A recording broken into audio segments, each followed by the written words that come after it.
کہنے لگی میں تمہیں کیا بتاؤں، میں نے ایک شخص دیکھا، مجھے لگا جیسے 14ویں کا چاند ہی کپڑے پہن کے زمین پہ آ گیا، ظاہر الوضاء ابلج الوجه، چمکتا چہرہ۔ میں پورا آپ کو ایک اور حدیث بھی ساتھ جمع کر لیتا ہوں۔ عظیم الہامہ، خوبصورت سر، بڑا شدید سواد الشعر، سیاہ کالے بال، عظیم الہامہ، سر خوبصورت گولائی میں، واسع الجبین، کھلا ماتھا، ازہر اللون، کلیوں جیسا خوبصورت رنگ، چمکتا ہوا۔ پھول میں چمک تھوڑی ہو جاتی، کلی میں زیادہ ہوتی، کلیوں جیسا رنگ چمکتا ہوا۔ ازج الحواجب، یہ بڑے خوبصورت گول۔ تو میرے نبی کی اللہ نے ایسے خود بنا دی، ایسے پورے چلتی ہوئی یہاں تک آتی تھی۔ من غیر قرن، یہاں بال نہیں تھے، یہاں غیر قرن، یہاں بال نہیں تھے۔ بینہما عرق یدرہ الغضب، یہاں ایک وین تھی، وین، جب آپ کو غصہ آتا تھا تو آپ غصے کو برداشت کرتے تھے، نکالتے نہیں تھے، برداشت کرتے تھے، تو وہ یہاں ایسے ایسے ایسے ایسے ایسے ایسے حرکت کرنا شروع کر دیتی تھی، تو اس سے پتہ چلتا تھا کہ اللہ کے نبی غصے میں بیٹھے ہوئے ہیں۔ فی عینیہ دعج، آنکھ بڑی خوبصورت، موٹی، سیاہ، اشکل، لمبی، اہدب،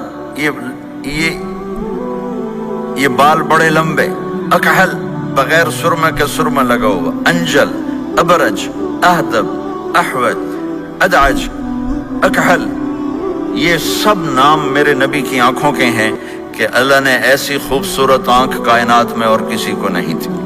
حسین آنکھ تھی، اس میں باریک سرخ دھاریاں تھی، اور سیاہی سیاہ تھی، سفیدی سفید تھی۔ جب آپ آنکھ اٹھا کے کسی کو دیکھتے تھے، کوئی آپ کی آنکھوں میں آنکھیں نہیں ڈال سکتا، سب ایسے ہو جاتے تھے۔ اس لیے میرے نبی یوں نہیں دیکھتے تھے، لوگ ایسے دیکھتے تھے، ایسے۔ جل نظرہ الملاحظہ، ایسے جب کبھی آنکھ اٹھتی تھی پھر سب آپ کے سامنے یوں ہو جاتے تھے، کوئی آپ کے چہرے پہ نظر نہیں ڈال سکتا تھا۔ فی اشفارہ وطف، خوبصورت خوبصورت بال، اخن العرنین، ناک تھوڑا سا یہاں سے اٹھا ہوا، یہاں سے باریک، لہو نور یعلوہ، یہاں نور نظر آتا تھا، سے چمکتا ہوا چمکتا ہوا۔ ضلیع الفم، ہونٹ بڑے خوبصورت، کھلے ہوئے کھلے ہوئے اور چوڑے منہ کے ساتھ۔ اشنب براق الثنایا، مفلج الاسنان، دانت ایسے گودائی میں خوبصورت چمکتے ہوئے، جب کبھی آپ مسکراتے آپ کے دانتوں کا نور دیواروں پہ پڑتا ہوا نظر آیا کرتا تھا۔ ایسے حسین دانت تھے ہمارے نبی کے کہ دانتوں سے نور نکل کے دیواروں پہ پڑتا ہوا نظر آتا تھا۔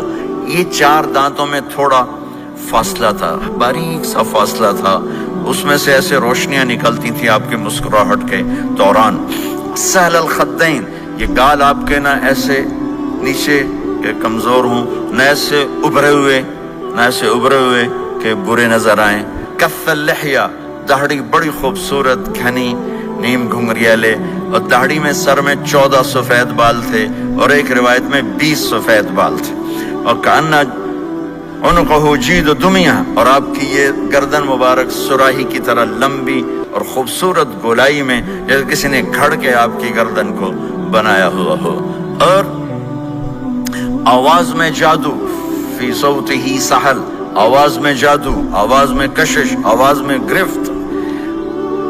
طفیل بن عامر ایک بڑے عرب سردار ہیں، وہ مکے میں آئے، لوگوں نے کہا ایک جادوگر ہے جس کو سناتا ہے اس کا ہو جاتا ہے، تم اس کے نہ سننا۔ انہوں نے ڈر کے اپنے کان میں روئی ڈال لی کہ میں سنتا ہی نہیں۔ طواف کر رہے تھے، آپ پہ نظر پڑی، آپ نماز پڑھ رہے تھے ایک طرف کھڑے ہو کر، تو نظر پڑی تو کھچ گیا دل، تو کہنے لگے من ہوا، یہ کون ہے؟ تو مکے والوں نے کہا ہوا یہ وہی جادوگر ہے، وہی جادوگر ہے۔ تو طفیل کہنے لگے میری جی میں آیا، تو اتنا بڑا سمجھدار آدمی ہے، یہ اتنا خوبصورت انسان میرے خیال میں جادوگر نہیں ہو سکتا، میں اس کی سنتا ہوں، اگر اچھی بات ہوگی تو لے لوں گا، غلط ہوگی چھوڑ دوں گا۔ تو طواف پورا کر کے آپ کے پاس آ کے بیٹھ گیا، آپ نے سلام پھیرا، تو طفیل کہنے لگا ما تقول یا محمد، کیا کہتے ہو محمد، کچھ سناؤ۔ تو آپ نے چند جملے بولے، ان الحمد للہ احمدہ واستعینہ واؤمن بہ واتوکل علیہ من يهده الله فلا مضل له ومن يضلله فلا هادي له. تو وہ تڑپ گئے. میرے آپ کے لیے کوئی کشش نہیں ان کلمات میں ترجمہ بھی کر دوں تو کوئی کشش نہیں، لیکن وہ عرب سمجھنے والے وہ کہنے لگا اعد فقط بلغنا قاموس البحر، ارے ذرا دوبارہ سنانا، تیرے ایک جملے نے 7 سمندر کا پانی پی لیا ہے. تو آپ نے دوبارہ سنایا ان الحمد للہ احمدہ واستعینہ واؤمن بہ واتوکل علیہ من یہدہ اللہ فلا مضل لہ ومن یضلل فلا ہادی لہ. تو کہنے لگا مجھے کلمہ پڑھا دے، مجھے کلمہ پڑھا دے. آواز میں ایک کشش تھی، جو سنتا تھا وہ کھنچ جاتا تھا. خوبصورت آواز.